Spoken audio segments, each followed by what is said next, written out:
Chaque fois qu'on met son manteau et qu'on le met bien, on demande à la maîtresse qu'on peut avoir une gommette. Tu peux nous montrer qu'est-ce que tu as eu comme de gommette, toi? Il fait son manteau et le met par la manche. Quand est-ce qu'on a une étiquette? Une gommette? Quand est-ce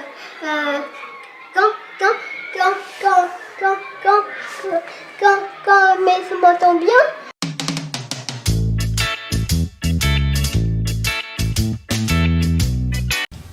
Qui peut me dire pourquoi je vous donne une gommette quand vous avez terminé l'activité? Pas. Joséphine? Parce qu'on l'a bien fait. On va faire le cahier de mission. Le cahier de mission, c'est pour faire nos missions, mais on le fait pas pendant les vacances. On le fait pas pendant les vacances. Pendant les vacances, on l'amène chez nous. D'accord. Si on l'a fini. Et alors, qu'est-ce qu'il y a dans le cahier de mission? Dans le cahier de mission, il y a des activités. Il y a les jeux, il y a les activités. Alors, des exemples d'activités. C'est quoi comme activité? Bon, c'est par exemple comme le jeu de perles. Oui, il y a le jeu de perles de montagne, une petite montagne carrée. Ça descend, ça monte, ça descend, ça monte. Et quand on a fini, on peut avoir une petite gommette. La maîtresse, elle nous donne des gommettes quand on a fini. On les met sur les petits cahiers de mission. Ah oui? Alors, on fait pas de temps calme aujourd'hui. L'activité. En activité. Alors, vous pouvez aller chercher vos cahiers de mission, d'accord? Avec des pas de petits chats. Et puis après, allez vous installer pour vos activités. Angelina, par rapport à cette forme d'évaluation qui est préconisée par les programmes de 2015, pouvez-vous nous dire quel a été votre cheminement en classe et comment vous l'avez mise en place? Alors tout d'abord, quand je suis arrivée dans la classe, il y avait déjà un cahier de réussite mis en place. J'ai donc voulu trouver des outils de traces d'élèves qui pourraient accompagner ce cahier. J'ai donc tout d'abord, au début de l'année, pris des photos des enfants et je me suis dit que faire de ces photos. J'ai donc commencé à les mettre sur le blog de la classe que nous avions créé en début d'année. Puis je me suis rendu compte qu'il fallait peut-être que j'individualise un petit peu plus ces traces de réussite des enfants. J'ai donc commencé à imprimer des photos pour pouvoir les coller dans les cahiers des enfants que je rangeais par domaine. Puis j'indique en dessous les objectifs et les compétences mises en jeu de l'activité qui est représentée sur la photo. Pour intégrer les enfants vraiment dans cette forme d'évaluation, j'ai décidé qu'à chaque fin de période, une fois qu'on aurait collé les photos dans les cahiers, les enfants pourraient verbaliser sur leur progrès et réussite. Celle-là. Celle-là. Alors, qu'est-ce qu'il fallait faire sur cette activité-là? Il fallait mettre les bouts de fil de laine bien au bon endroit. Pour faire quoi? Pour faire les fleurs. Alors, de quoi on avait besoin? On avait besoin de fil de laine, on avait besoin d'une vraie graine. D'une vraie graine? Oui. C'est une graine de j'ai un haricot magique. Et il y avait quoi d'autre dans cette fleur? Il y avait aussi la tige, il y avait les petits pétales et il y avait le cœur de la fleur. Oui. Et est-ce que tu as aimé cette activité? Oui, Pourquoi? parce que j'ai bien aimé, mais un peu ça m'a collé et j'ai râlé. Tu as râlé? Pourquoi tu as râlé? Parce que ça me collait pas aux mains. Qu'est-ce qui te collait aux mains? C'était la laine quand je mettais de la colle. Et est-ce que à la fin tu as réussi? Oui. Tu as réussi à le faire? C'était un petit peu difficile? Oui. Est-ce qu'il y a une autre activité que tu veux nous remémorer? celle-là. Alors, qu'est-ce qu'il fallait faire sur cette Il activité? fallait lancer des sacs ou des cerceaux dans la boîte. Et si on en a mis petit pas là et la moitié d'un sac là, on ne gagnait pas. Pourquoi on ne gagnait pas? Parce qu'on en mettait par terre et les équipes ne gagnaient pas. Et si on mettait toute l'équipe avec dedans le sac et dedans le pot, on avait tout gagné. Et est-ce que tu avais gagné, toi? Oui, mais Clara avançait pas trop.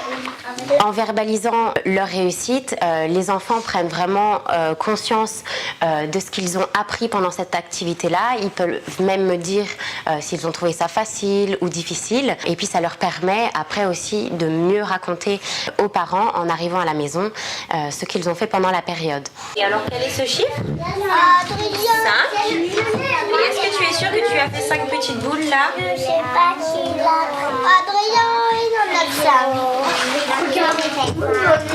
Compte-les pour voir. 1, 2, 3, 4, 5. Et celui-là, tu l'as compté? Est-ce que tu veux nous expliquer celle-là, Lana? Alors, qu'est-ce qu'il fallait faire? Pourquoi on avait appris ça? Parce qu'après, qu'est-ce qu'on a fait après? La tige. Oui. Et puis après, on a fait le cœur de la fleur. Et puis après, les pétales. Alors, est-ce que tu as bien fait comme le modèle? Qu'est-ce qu'il fallait mettre en premier? Non, de ce côté. Regarde là. Je n'étais pas complètement satisfaite de cet outil comme on l'utilisait qu'en fin de période. J'ai donc voulu rajouter un outil qui permettrait aux enfants de s'auto-évaluer quotidiennement. J'ai donc décidé de créer un plan de travail. Et par rapport à ces différents supports que vous évoquez, est-ce qu'il y a eu une différenciation qui a été instaurée entre vos petits et vos moyennes sections? Alors pour l'instauration de ces outils, notamment pour le plan de travail, c'était un outil nouveau autant pour moi que pour les enfants. J'ai donc décidé de commencer uniquement par les moyens. Nous avons donc décidé avec les moyens de faire un après-midi découverte du plan de travail pour qu'ils puissent découvrir toutes les activités qui étaient mises à disposition. Ils ont vite compris qu'une fois qu'ils avaient terminé une activité, on pouvait regarder leur réussite ensemble et ils avaient droit de récupérer une gommette à coller à côté de leur activité.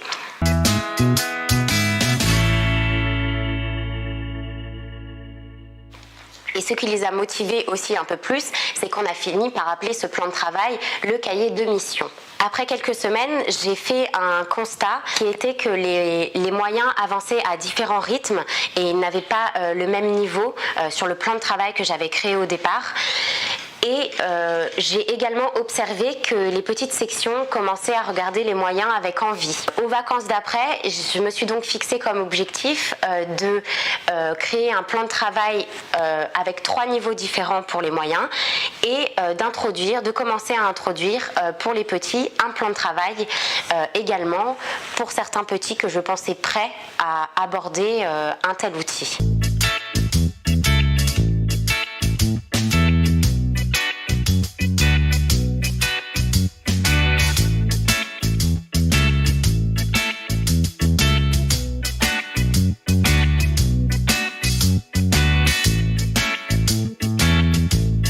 Et le chiffre 5, où est-ce qu'il est? Alors c'est bon? Tu as réussi? Et la gommette, on va la mettre à quel endroit?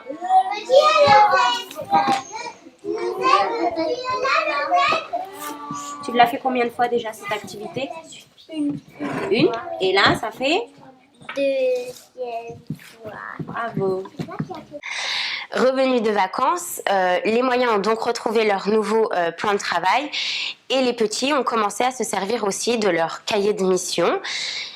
J'en ai donné qu'à quelques-uns au départ et puis j'ai vite vu que les autres petits étaient là, maîtresse, moi aussi je veux mon cahier de mission. Donc plus vite que prévu, j'ai pu introduire mon cahier de mission dans toute la classe. Et au terme de cette expérimentation que vous évoquez, qu'est-ce que vous retenez en fait? Des difficultés, des réussites, des conseils pour d'autres enseignants qui souhaiteraient se lancer dans cette aventure? Cette modalité de travail a permis aux enfants d'être plus autonomes, de vraiment visualiser leur réussite par la gommette qu'ils mettent quand ils ont terminé une activité. Ils sont donc motivés et comme ils voient globalement où ils en sont sur le plan de travail, ils sont motivés et sont fiers à la fin d'avoir terminé leur cahier de mission. Parce que j'ai gagné, j'ai tout fait, j'ai tout fini, regarde. Quand on a fini, ça veut dire qu'on doit prendre une gommette. Pour les parents, peut-être aussi? Alors, pour les parents, cette modalité d'évaluation leur permet d'avoir des traces de leurs enfants autres que des fiches. Ils peuvent voir surtout par des photos. Et je dois dire que les parents sont quand même très satisfaits et ils me font un retour très positif des photos des enfants. Car en début d'année, j'avais quelques retours. Mon enfant de petite section ne me raconte pas ce qu'il fait à l'école. Il me dit que c'est un secret. Et maintenant, avec les photos, c'est vrai qu'il me raconte plus ce qu'il fait à l'école. Ouais. Et les photos, elles vont te servir à quoi à la maison? Les dire à maman. Le dire à maman? Et je cite les parents aussi. Mon fils n'arrête pas de me parler de son cahier de mission. Et c'est vrai qu'au final, ce que ça m'a apporté pour moi aussi, déjà en classe, d'avoir plus de temps en atelier dirigé avec les enfants, car les autres se responsabilisent vraiment. Chacun est dans son activité. Arrête d'arracher les mains. C'est pas gentil d'arracher les mains. Oui, mais tout le monde en a qu'un. J'ai vraiment une ambiance paisible de classe et les enfants sont tellement habitués maintenant par ce mode d'évaluation que de temps en temps, j'ai un enfant qui m'appelle pour me dire « Maîtresse, regarde, j'ai réussi cette activité, est-ce que tu peux me prendre en photo ?» C'est là que je vois qu'ils ont vraiment compris le système de la prise de conscience de leur progrès et de leur réussite, car ils viennent me chercher pour me le dire. Si tu veux plus en faire, tu remets dans la boîte. D'accord? Est-ce qu'il y a des difficultés que vous voulez évoquer et peut-être les moyens que vous avez trouvés pour y remédier? Déjà de créer le plan de travail, car c'est vrai que ça prend un petit peu de temps. J'en ai créé un seul au départ et la difficulté que j'ai trouvée après, c'est qu'il n'était pas forcément approprié à toute la classe. C'est pour cela qu'après, j'ai dû créer différents niveaux. Voilà, c'est peut-être la difficulté que j'ai eue de devoir recréer différents niveaux derrière. Mais une fois que c'est créé, c'est vraiment agréable en classe car les enfants deviennent vraiment autonomes.